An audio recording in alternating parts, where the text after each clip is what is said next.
Welcome back to the Rise with Anita podcast, or welcome if you're new here.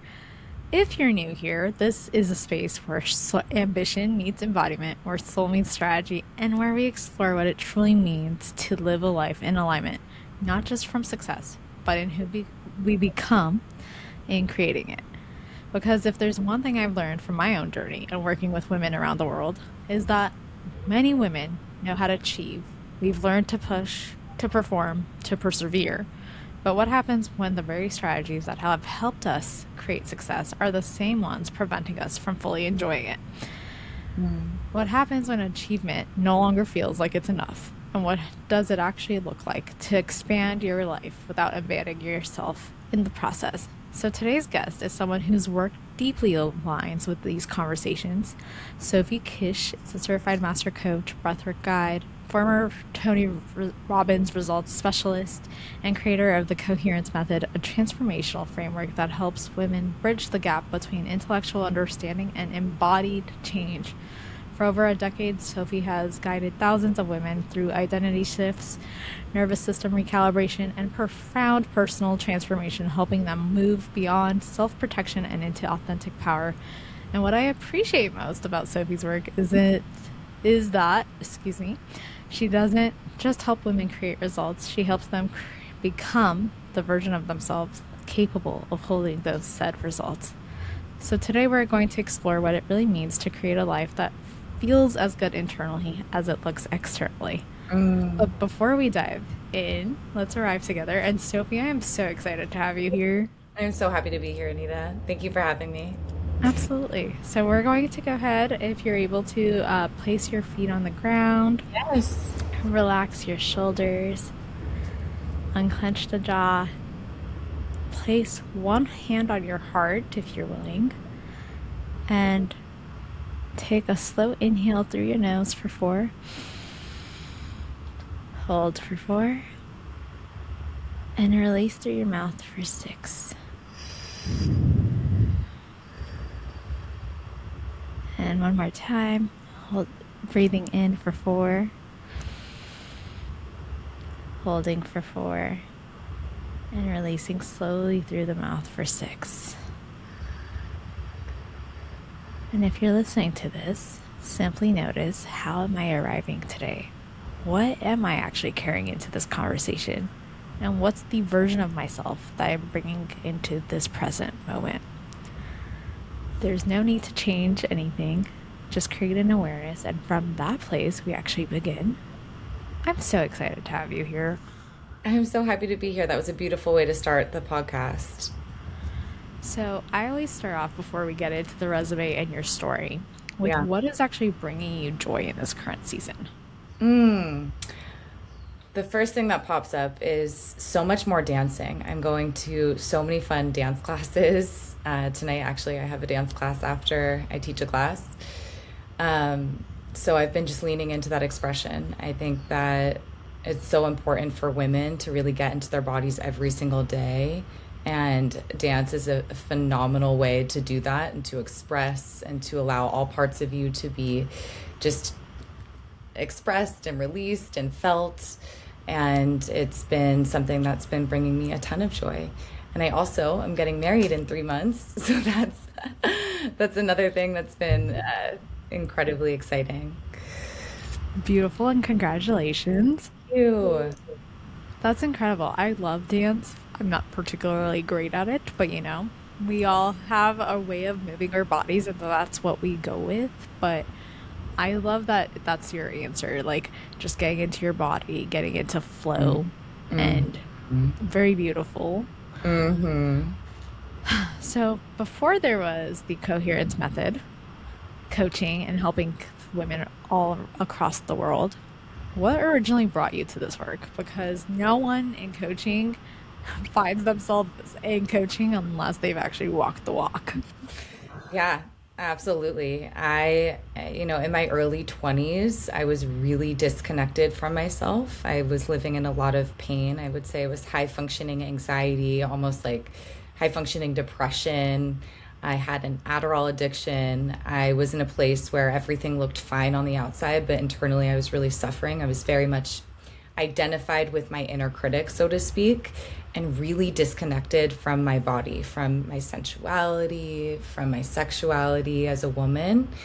And it was really confusing because of the work that I was a promo model, I was in the nightlife industry, I was in these spaces where it was very focused on the external. And so I thought that's what was going to give me the joy and the happiness that I was looking for. But as you know, it's just this cycle that will essentially get you to a rock bottom moment. And that's what happened for me when I was about 23, 24, Anita. And it was the ending of a 3-year relationship.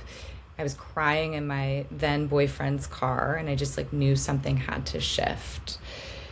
So it was a lot of pain. It was a lot of disconnection. I was seeking, I was looking for answers. I was really asking those big questions like, who am I? What's my purpose? And also, how do I just feel really good in my body? How do I feel safe in who I am? And that's what led me into this work. And my 2 biggest catalysts were first yoga, the practice of yoga. I started to go to yoga consistently, and that created a lot of space for me around a lot of the fear-based conditioning that I was really identified with. And then also I went to a Bob Proctor seminar back in 2015 with my brother, who's one of my greatest expanders. And it was called The Invisible Side of Success. And I remember thinking to myself, like, how is this the first time I'm learning about our conscious mind, our subconscious mind, paradigms, how to consciously create, the fact that we are creators? Like, why is this not taught in school? It was the first time I was learning any of that language. And I just right away knew it was truth. I was hooked. So I dove in head first into anything I could get my hands on. This is, philosophy, spirituality, psychology, Wayne Dyer, Neville Goddard, Napoleon Hill, Tony Robbins, which obviously became full circle. But I was just obsessed. I was obsessed with this body of work in its entirety, and started to apply everything that I was learning to my own life. And things shifted so much that I really knew like I wanted to help other people understand this work and teach it. And I wanted a platform where my work and my purpose could be one and the same. And that work and purpose could also set me free and allow me to live this abundantly free and open lifestyle. And I started my coaching business, Mind Your Power, in 2017. And it just advanced from there. I don't know if you want me to keep going. You definitely can. I mean, wow. So high functioning, high, literally knowing how to be looking externally fine, but not. When Yeah. you say that, give me a picture from what it looked like on the outside. If a person didn't know what your internal world looked like. Yeah, like back at my first awakening, because I feel like I had another one in 2022, so we can talk about that too. But yeah, I mean, just playing the part, like wanting to. There's so much for women, especially. There's so much good girl conditioning. There's so much shape shifting. There's so much people pleasing. There's so much like trying to present or be some type of way in order to be loved, accepted. And I believe societally, culturally, we're all sent these messages from the time that we come into this world that like what we're looking for is out there. And so I very much also had that as well. I had 2 incredible parents that gave my brother and I unconditional love, and they weren't given these tools either though, right? So it was very much like, go to school, get a job, doesn't matter if you don't like it, do well, climb the ladder. And then thank God my brother was an entrepreneur, and he mentored one-on-one with Bob Proctor. He's crazy successful, like so grateful he's my brother. And he just kind of was like, why do you keep following these career paths if that's not really what you want to do? So because he loved and trusted me, it kind of gave me that nudge to love and trust myself, and to break away from what I thought was the right thing. At the time I was in real estate. I was a commercial real estate broker, and it was just very much like caring about going to all the, to all the parties, being known, like just that life where you're looking from outside in rather than inside out. Beautiful example, though, of also borrowing, I don't want to call it belief, but it is, in a sense, you were borrowing your brother's belief in you and the larger questions of like, why are you doing what you're doing if you're not happy? And it makes me think personally of like how often we don't really dare to question until the question's staring at our face. Mm-hmm. Absolutely.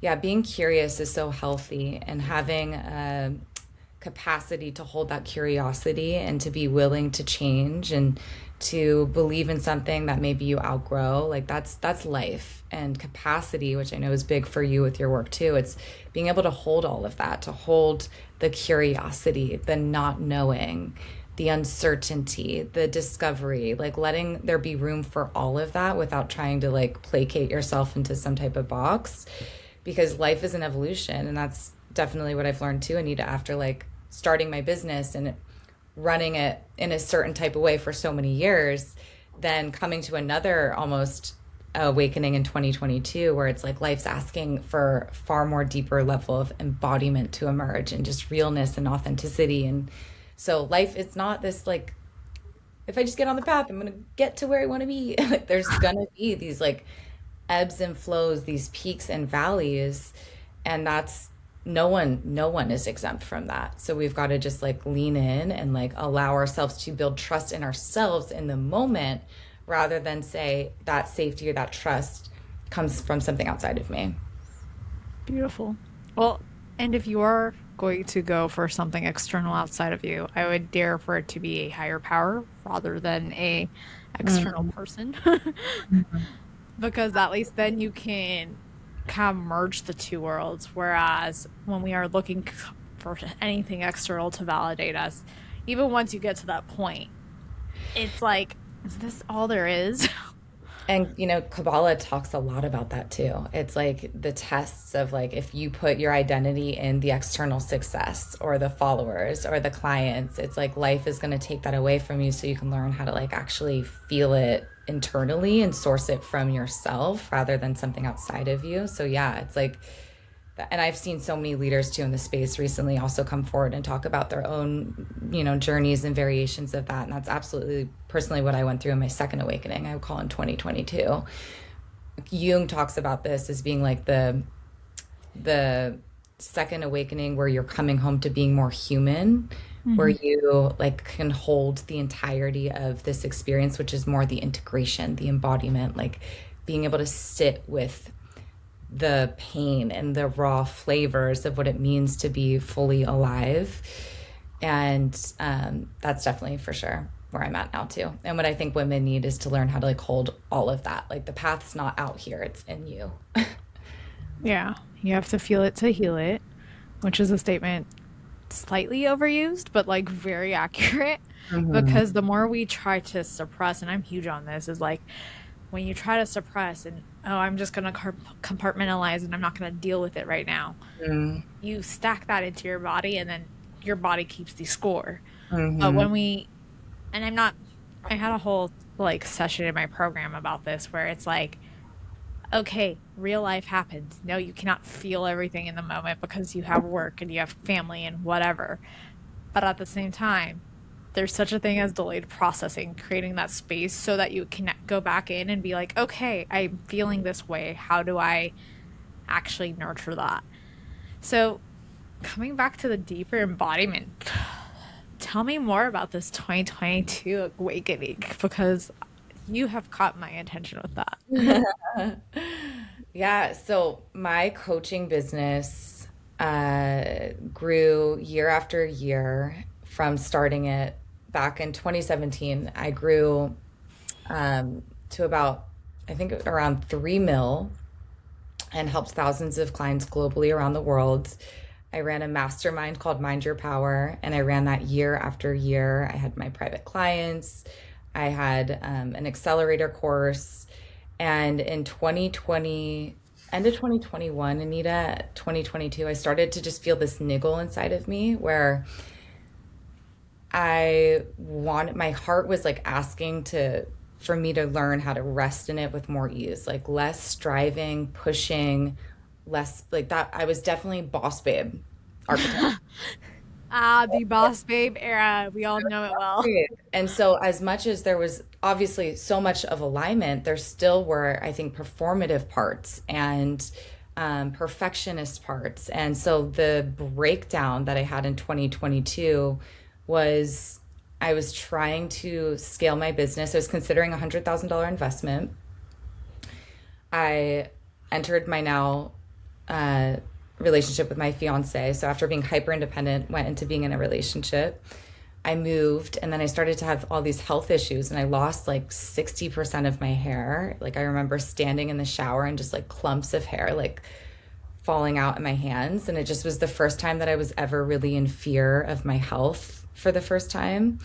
Like doctors, appointments, blood tests, functional medicine doctors to see what the fuck was going on. I really thought like I'm like really sick and my hormones were out of whack. Like my cortisol was just through the roof. So it was true burnout through multiple different circumstances. And it was just life forcing me to really slow down. And then also God eroding all of the boss babe, like anything that was performative, it gave me a lot of humility. It gave me such a deeper level of authenticity. And then it also was an invitation to really integrate some of the pain that I had suppressed, that I hadn't really fully felt, the shadows that I hadn't really sat with. That's what the work was really from 2022 up till, now. And that's influenced so much of the evolution of my work to include the nervous system and the body rather than just the mind. Yeah, I can see Yeah. you're following what I'm putting down.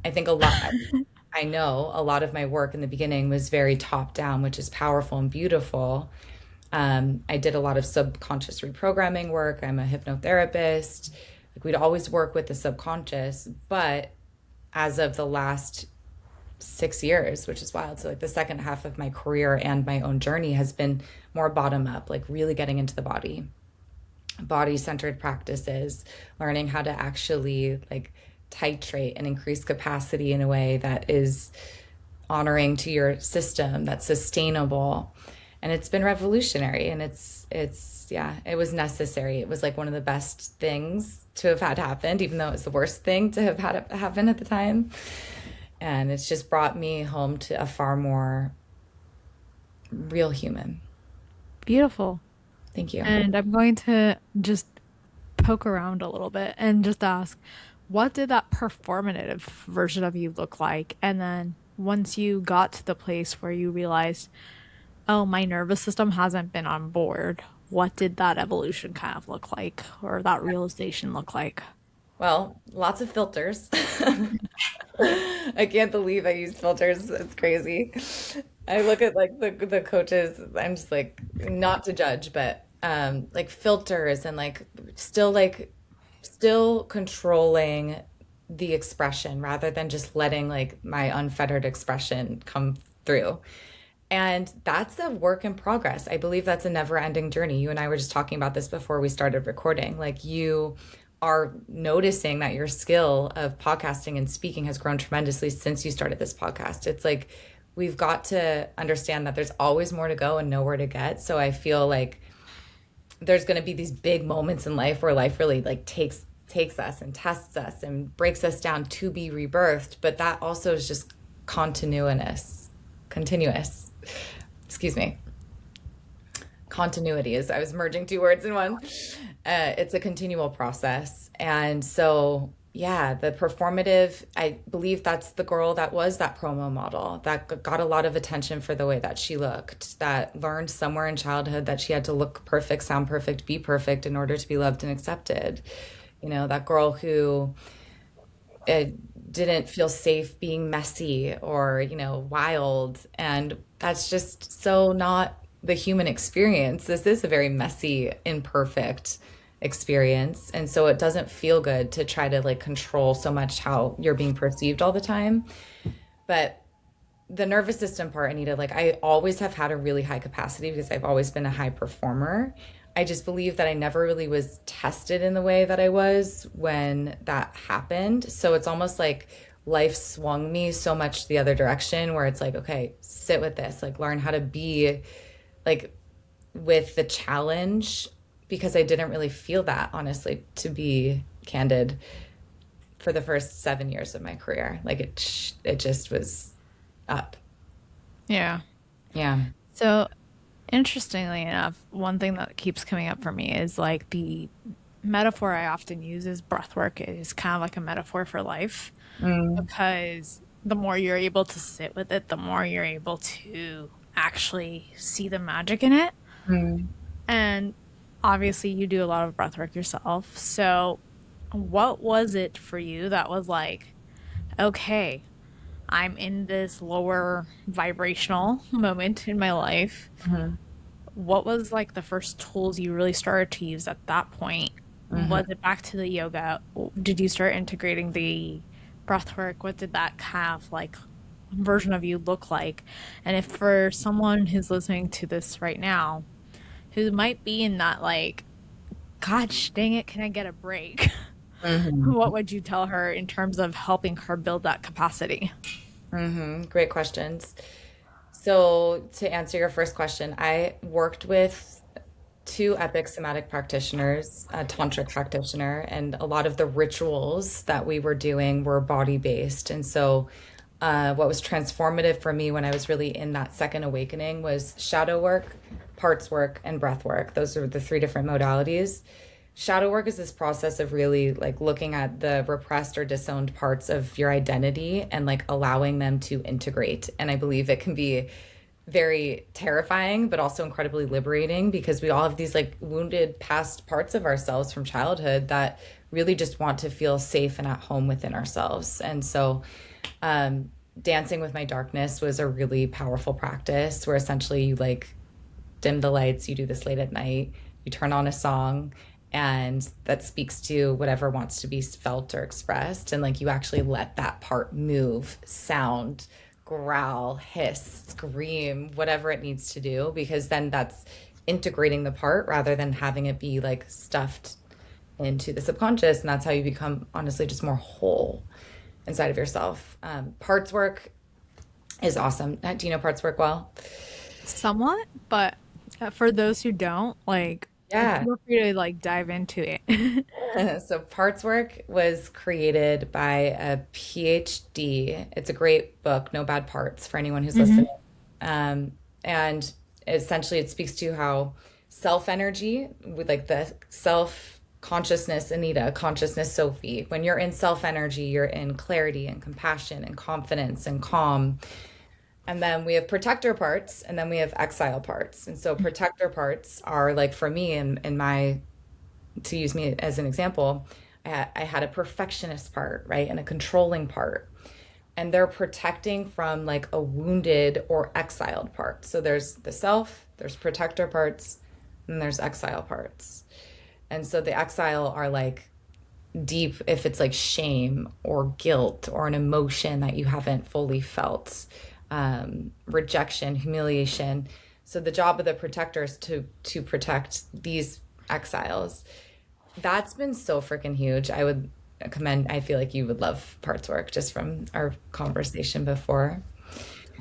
And it's just a great way for you to feel more integrated and to like know all of the different multitude of parts because we all have so many different parts and we have so many like the range. Women especially, we're multidimensional. Like we are not meant to be just like, twirling in fields and like wearing pink dresses, which is I think this misconception around femininity. It's like the feminine is like volatile and wild and just and very collie and dark and sexy and sensual and like ravenous, and it's also very soft and feminine It and can't be boxed. can't be boxed. No. And I think that, yeah, that's the biggest thing is getting out of those freaking boxes that you keep yourself in. And then the breath work, yeah, absolutely. Breath is just going to help you move all of that stagnation. Breath, sound, and movement, three of the most powerful tools for any somatic or embodiment practice. And breath work, I went to an event by Vitality. Have you heard of him? Yes, I have.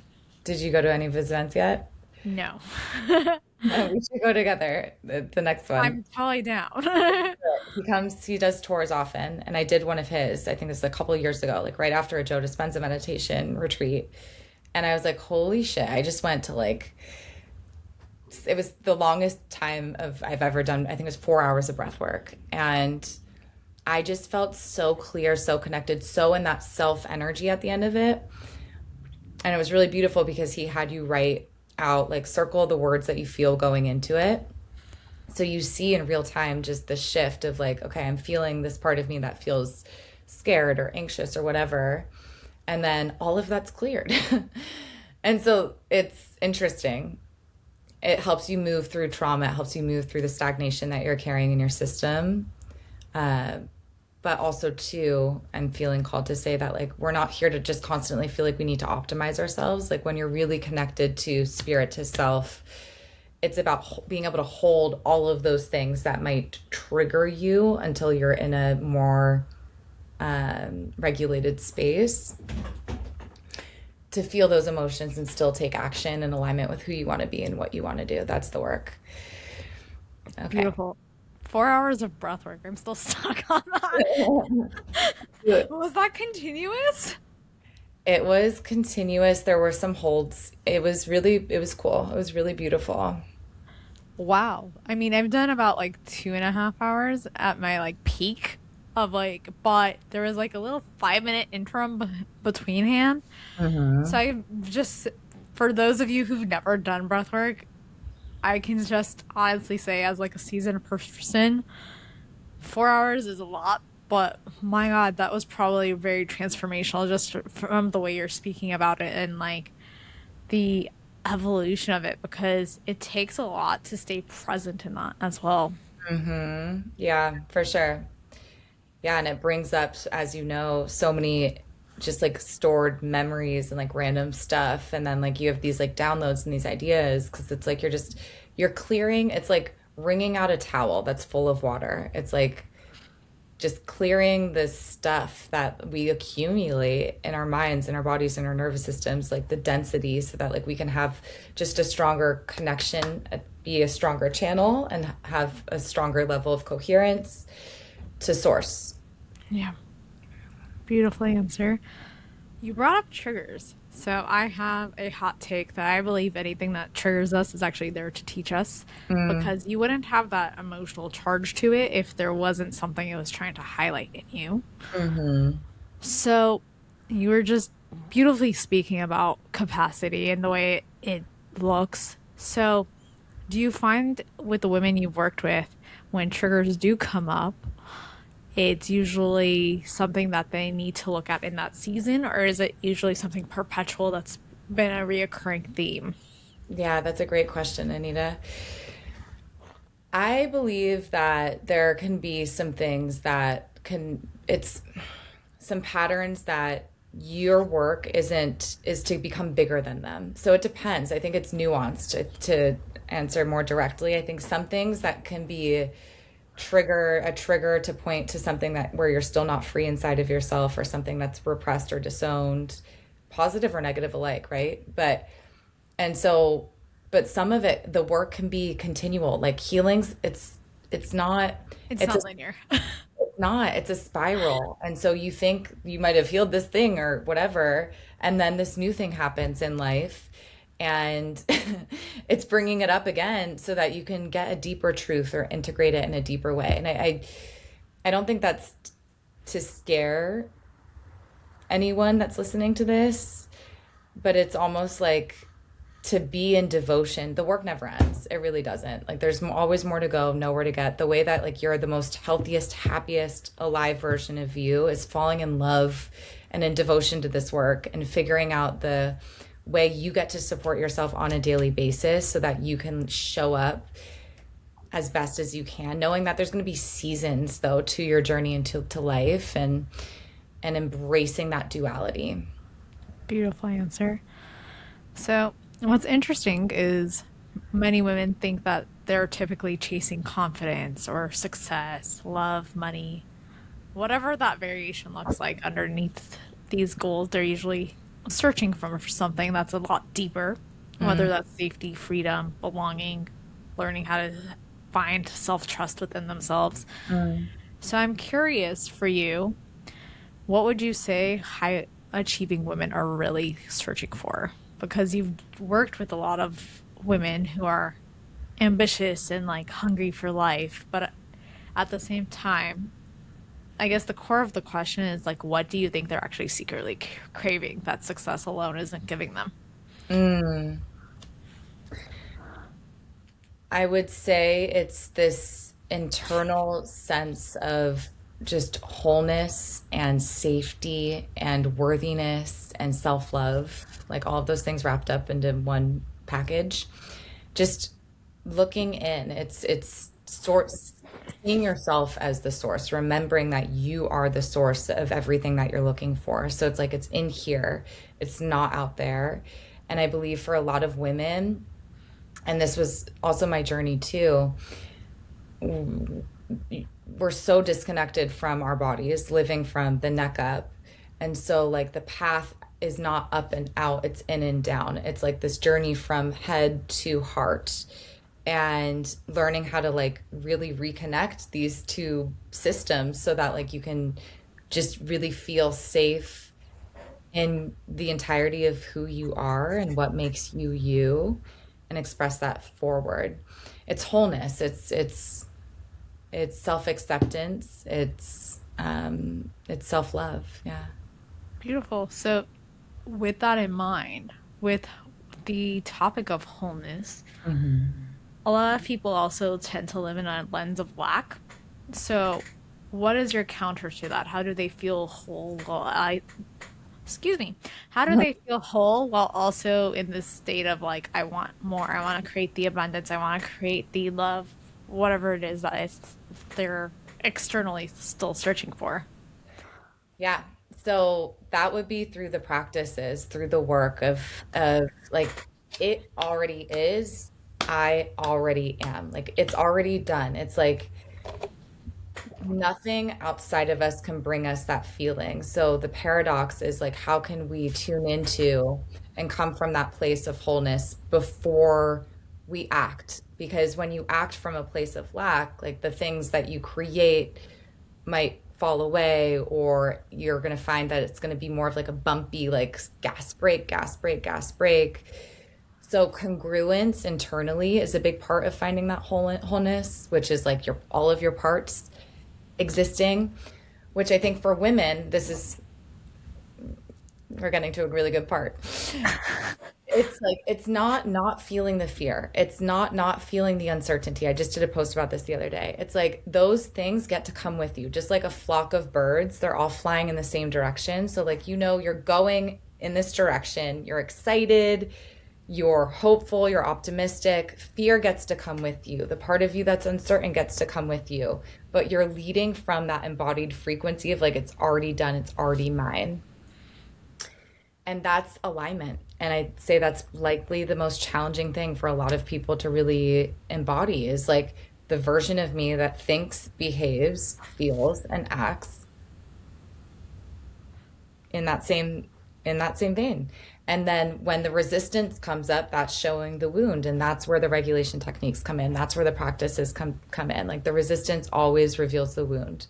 But it's our work to continuously orient towards expansion rather than safety, and to work with the protective mechanisms that the body has that might want to pull us back to safety. And so for that to happen, we have to feel safe in like the range, all of the parts, all of the emotions. Like there has to be like congruence there so you can be going to where you want to go. Beautiful answer. And I'm loving where we're going with this because when it comes to resistance, a lot of people, women especially, but a lot of people, when things are starting to be like, okay, I'm going for this goal or I'm going for this next version of myself, I'm starting to embody someone new, and all of a sudden they get hit with that resistance. It's like, why is this showing up in my movie? And I thought, like, it's that thought process we all somehow still fall into of like, it's just supposed to be a straight line journey, and then you come to find out no, you're going to be hit with the resistance and the wounding, as you so beautifully put it. Mm-hmm. So for you, working with so many women, what would you say, or even in your own personal journey, what would you say is the biggest resistance that you do brush up against as you are like hitting these next levels? Mm-hmm. So what I would say the biggest resistance is it's a capacity. It's like when you say you want to have more, like you want to go to your next level. Let's say it's in your leadership or like your, you know, like your business, visibility. Like you've got to be able to hold the challenge that comes with that. So just like a container, right? It has to build. And I'd say the resistance that pops up, that's for everyone, it's different. I like for me, I believe underneath a lot of my stuff is like this fear of like being, you know, not safe in the fullness of my power. It's almost like a fear of like who would I become if I was really in that? Like how would that shift? And that's I'd say that it's like the Marianne Williamson quote, like it's not our light, or it's not our darkness, it's our light that scares us, right? It's like I'm butchering the quote. Do you remember it? Not Uh, fully. I'm not gonna lie, I have not dived too much into her work, but that's, yeah. I love your vulnerability in that because it takes a lot to admit, like, oh my God, if I fully embody, what am I actually unleashing?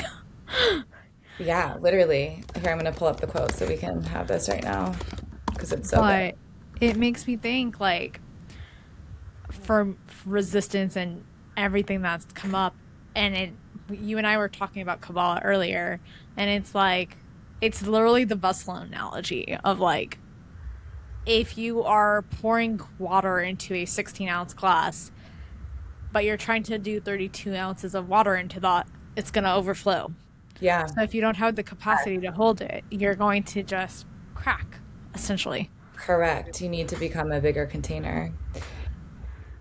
Yeah. There's a beautiful analogy that I heard about that too, but I'm like, I don't want to try to do that one 'cause I'm gonna miss it. Of like this farmer in a river who had a Yeah. certain buckets to pour on the crops. Did you hear this one too? Yeah. I think it's a bigger bucket, but then you just become the river and it becomes this like beautiful flow. And I really understand that. And I believe that's ultimately the work for all of us is to like trust this beautiful giving and receiving process that happens when we open ourselves up to receive abundantly and be a channel for source, which means getting out of our own way and not letting the small self take the steering wheel. I'm going to go back to the quote that I wanted to share because it's so good. Okay, our deepest fear is not that we are inadequate. Our deepest fear is that we are powerful beyond measure. It is our light, not our darkness, that most frightens us. Have you heard this? Beautiful. Yeah. I Yeah. haven't read her work, but I've literally, obviously, because it gets quoted in our space so often that Mm. I'm like, oh my gosh. He goes on to say, we ask ourselves, who am I to be brilliant, gorgeous, talented, fabulous? Actually, who are you not to be? You are a child of God.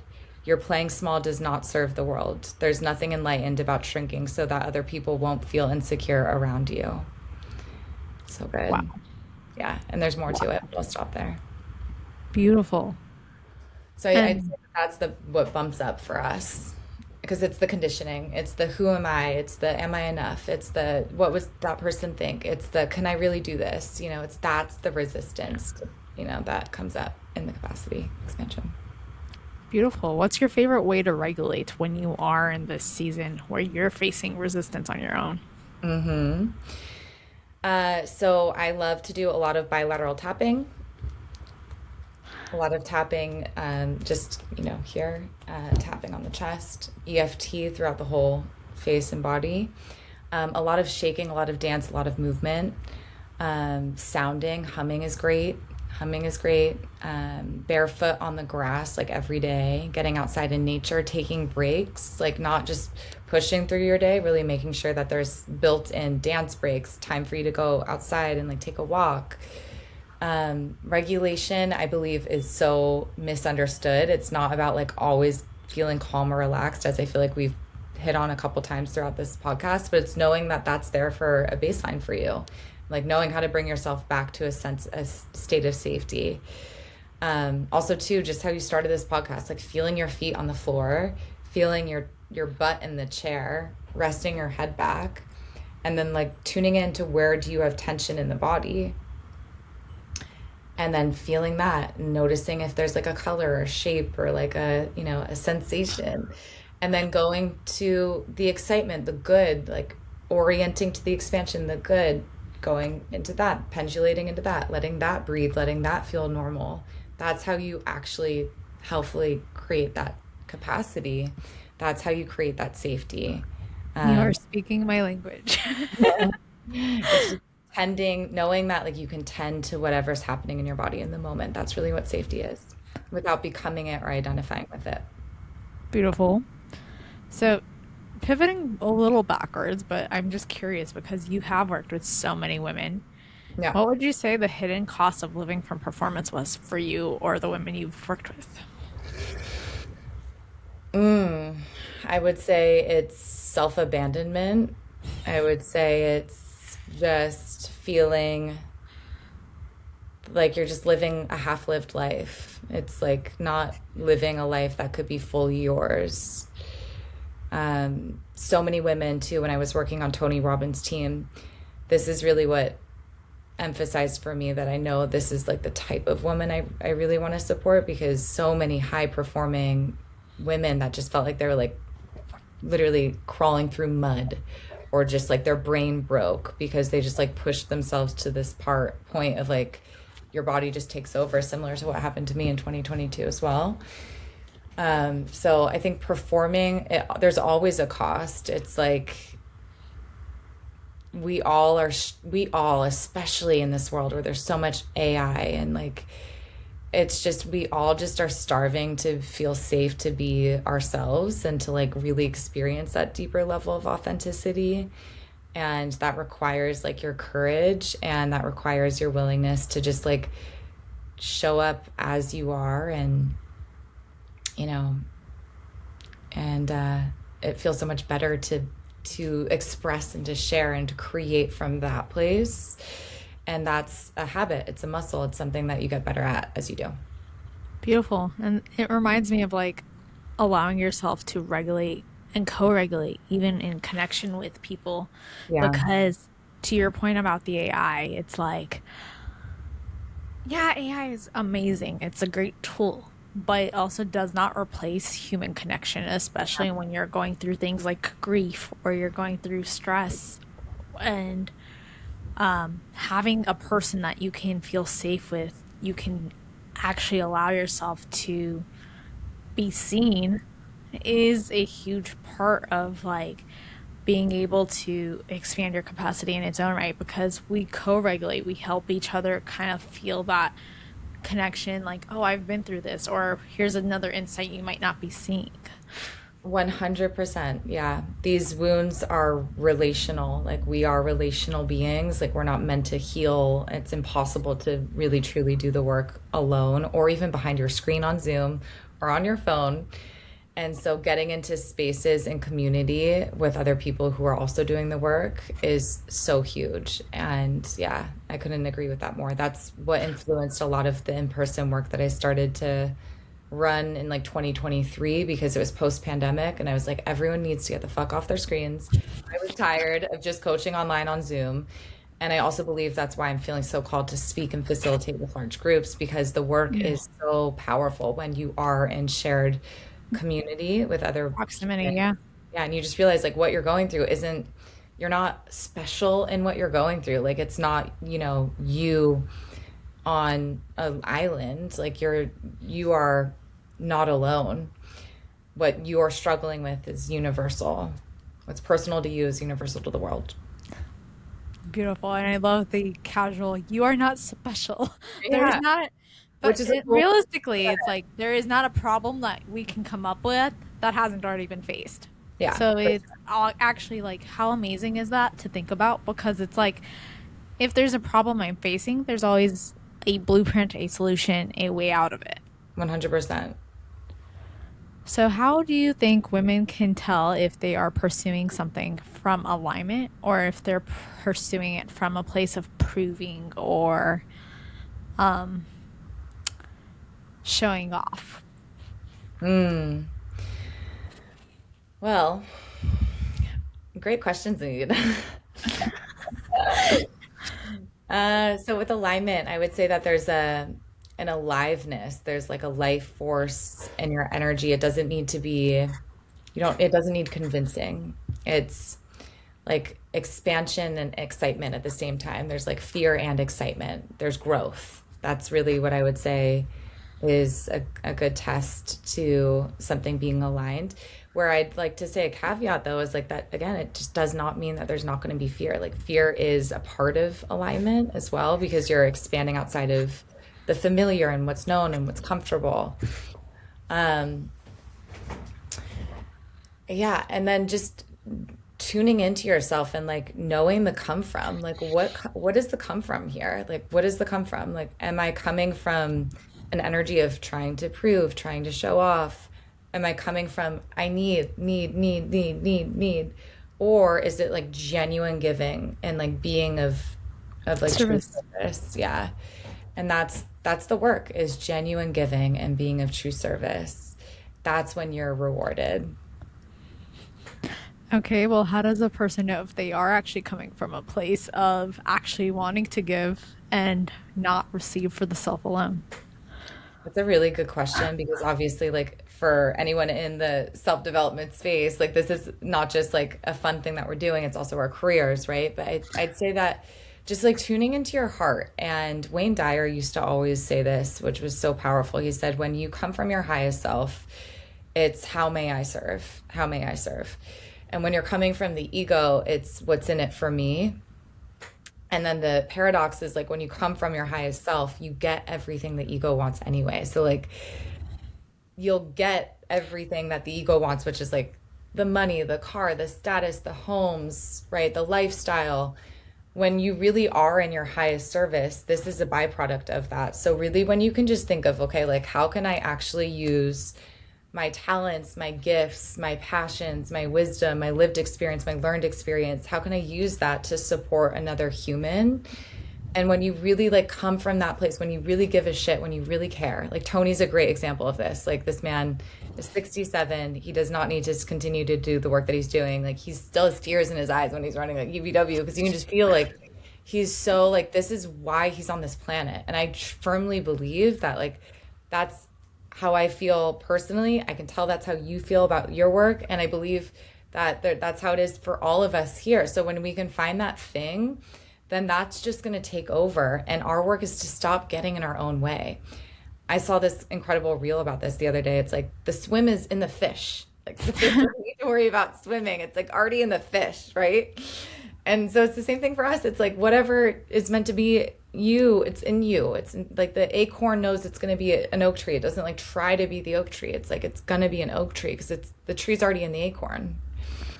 You know, because you come from the Tony world, I can piggyback off this little story that I had where I had met KK when she used to MC Oh, for Tony way back when. And I remember just running into her at the bathroom of a UPW or a date with Destiny. I don't remember which one it was. yeah. And I literally went up to her and I was like, oh my God, I love your energy and your stage presence. And you are like so incredible. And she was like, well, thank you. But also, there's something in you that likes, recognizes that you have that internally. And I remember going, do I? Oh, And it stayed with me because I was just like, well, I'm not a speaker and at the time I really was not embodying that identity. yeah. But looking back, I was like, oh, well, maybe there was a little seed way back when where it was like something lights up. And I'm not saying that you necessarily need to mimic another person's energy, but like start paying attention to what is drawing you in because it's like those qualities are already in you. They're just waiting to be unmasked. 100%. Really beautiful share. Yeah, that's so cool that you had that interaction with her. And I agree. And I heard someone say this the other day and I loved it. It's like when you're looking at people that are in a different level than you in life, whatever it is, start to look for reasons why you're similar.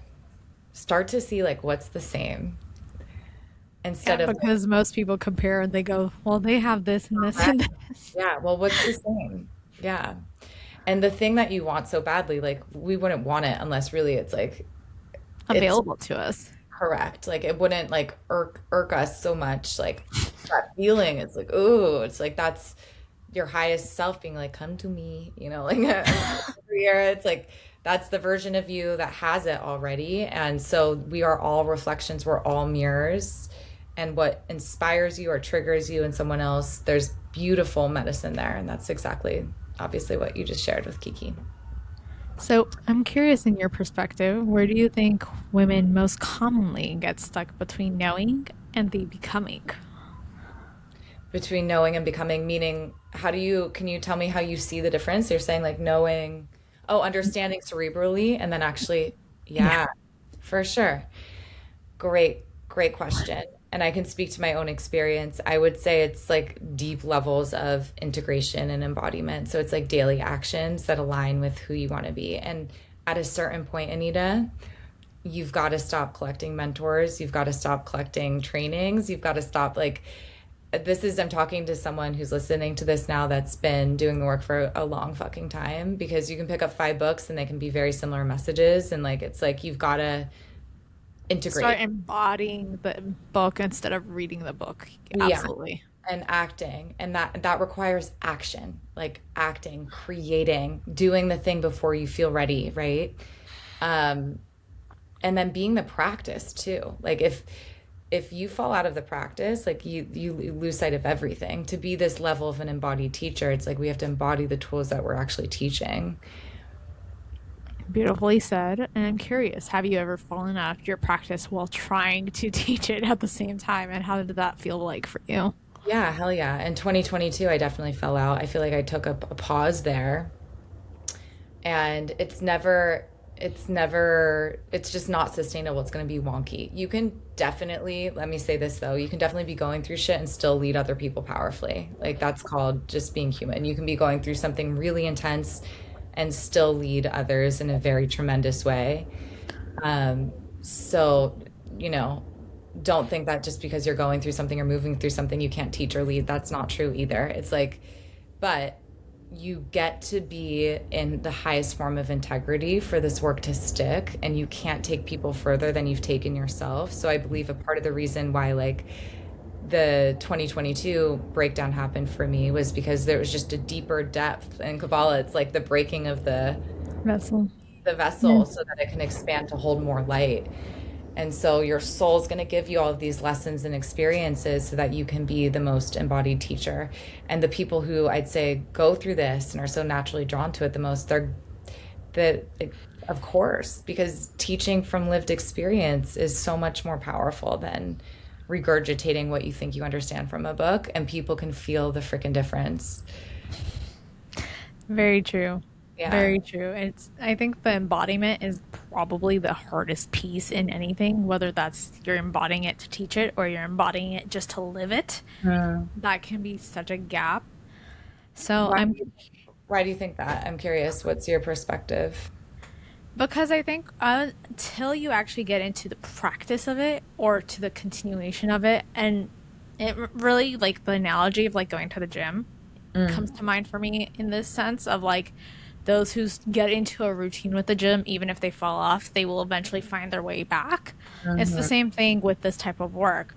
Like if you fall off or you take a pause or you just cannot do the actions it takes to be in that becoming, eventually you'll find yourself back, but there's still going to be that like meanwhile embodied gap, Mhm. because it's like you're not fully embodying every single day, every moment.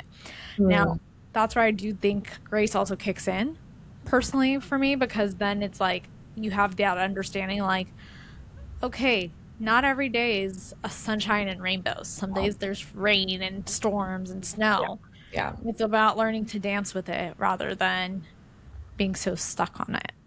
Yeah, for sure. Absolutely. I'd agree with you there. I would say what keeps everyone solid is rituals. So like bookending your days, starting your day in some way in a practice that can totally change and shift, but something that really helps you get into that place of coherence and like align and orient to where you're going. And then also before you go to bed as well. So like having those non-negotiable practices that you can start your and end your days with, and then practices that you can turn to throughout the days are huge and good.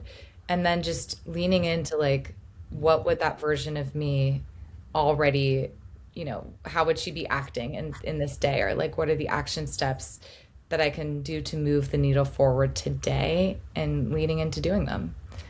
Beautiful. So, do you believe a woman can actually sustainably start to create a life that her nervous system doesn't yet feel safe for receiving and have that look successful in the external? Say that one more time, Anita. So do you think a woman? Sorry, I'm like hitting you with all the hard questions. Oh, you're I good. I said, love it. I know you're making me think. I said, do you think a woman can sustainably start creating a life that her nervous system doesn't yet feel safe receiving, but also like there's that receiving gap in it? Hmm. So I would say that the safety has to be coupled with the action and also the regulation, right? So it's like you can have the thing that you want by doing the thing. And this is where I think some people get in their own way, is like they're doing all of the work and they're doing all the processes but then they're not moving. Like, you've got to move. Like, the way you show your system that it's safe too is by like doing the scary thing and like training your brain and body that like you're not going to die, right? There's no life or death threat. Like, our amygdala, the fear detection center for our brain, the way you overcome the thing, like let's say it's like being seen, right? It's like you show up and like consistently your brain learns like, I'm actually not going to die, there is no threat. So but then, there's nuance to this, there's capacity, there's doing it in a way that is respectful for your process. Nervous.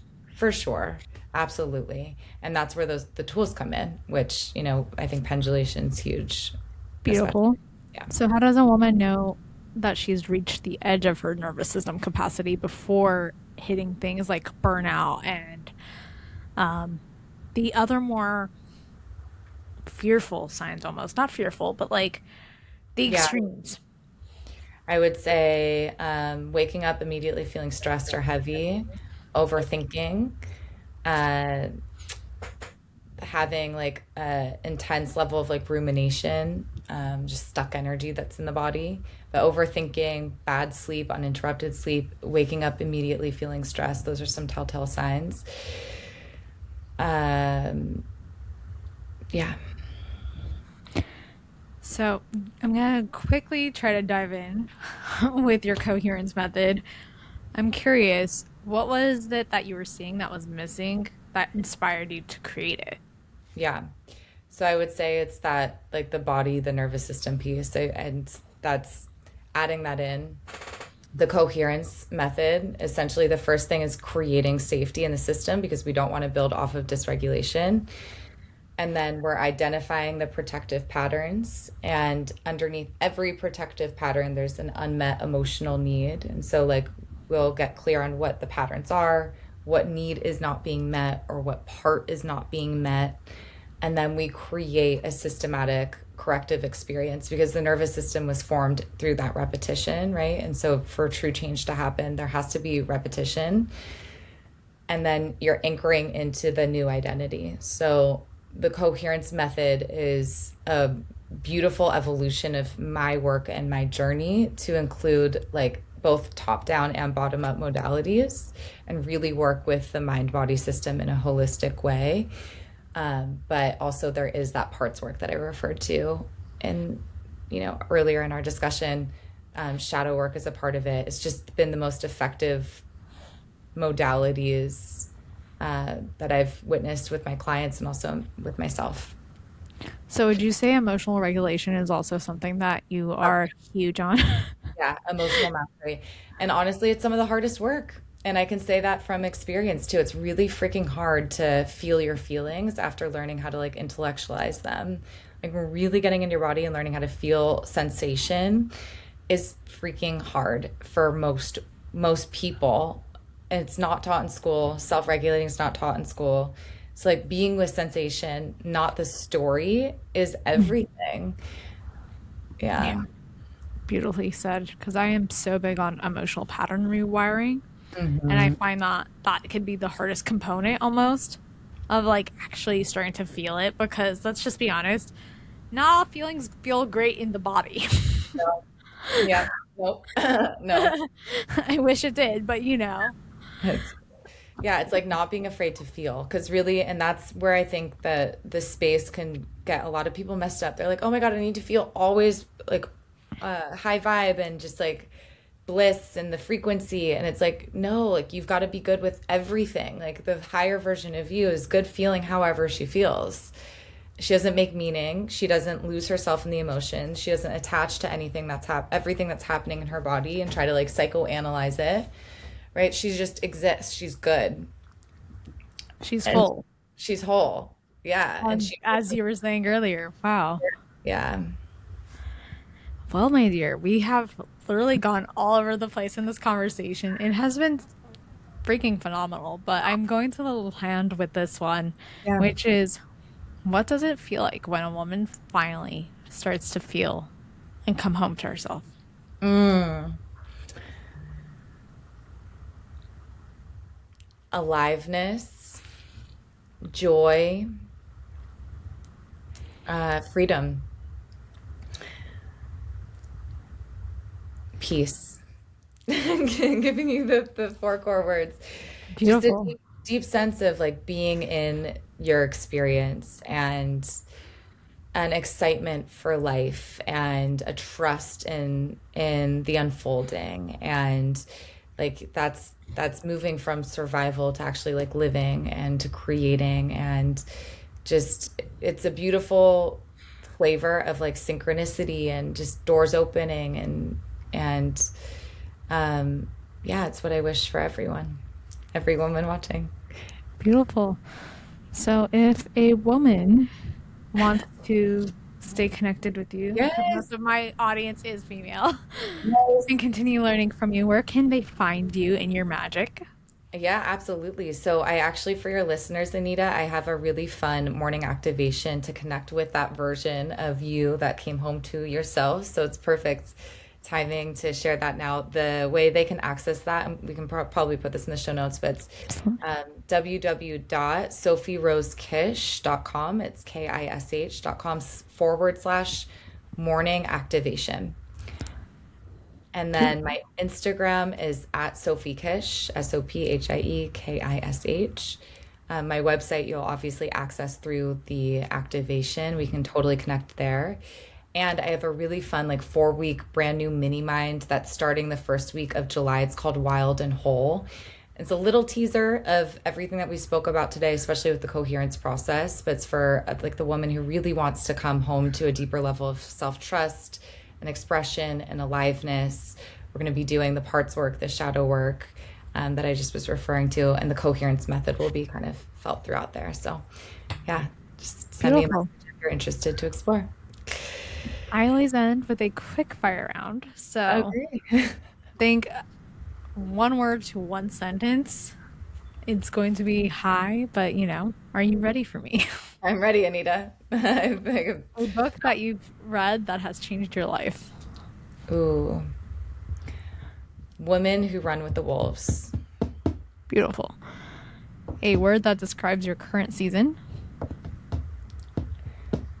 Expansion. A belief you've outgrown. That you have to feel good all the time in order to get what you want. Daily non-negotiable that fuels your power. Getting into my body every single day. So dancing, breathing, moving. Following that one, a song that instantly lifts your mood. Anything that's, gosh, there's so many that are coming up. ABBA is great. Dancing Queen. That's off in my head. Best advice you've ever received in a single sentence. That's hard. Best advice that I've ever received in a single sentence. I would say like love is the truth. Love is the truth, yeah. And lastly, what is one thing you want women to stop apologizing for? The fullness of who they are. Beautiful. Well, Sophie, this conversation has been such a beautiful reminder that true transformation isn't about becoming more. It's about remembering who you already are.